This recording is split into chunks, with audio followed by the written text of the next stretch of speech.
Tiba di Jakarta, rombongan timnas Cina langsung dibuat terkejut dengan situasi kota Jakarta dan fasilitasnya.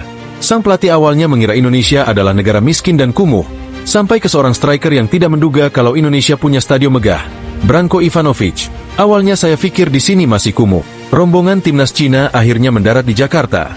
Hal ini bertujuan untuk mempersiapkan tim mereka lebih cepat dalam laga yang akan mempertemukan antara Indonesia versus Cina tanggal 5 Juni ini. Branko Ivanovic sendiri memboyong setidaknya 28 pemain untuk menghadapi Indonesia di GBK, dan beberapa di antara pemain intinya memang harus absen karena alasan cedera. Yang menarik dari kedatangan timnas Cina kali ini ke Indonesia adalah saat sang head coach Branko Ivanovic awalnya menganggap kalau Indonesia adalah negara terbelakang dan kumuh.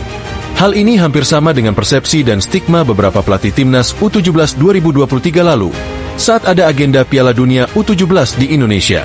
Rata-rata dari mereka menganggap kalau Indonesia adalah negara miskin dan terbelakang soal infrastruktur dan fasilitas. Tapi mereka saat itu memang ramai-ramai menarik ucapannya kembali usai saat itu mendarat dan melihat langsung bagaimana situasi Indonesia. Nah, hal itu juga kembali terjadi saat ini, saat Branko Ivanovic tidak pernah beranggapan kalau Indonesia adalah negara dengan kota metropolitan.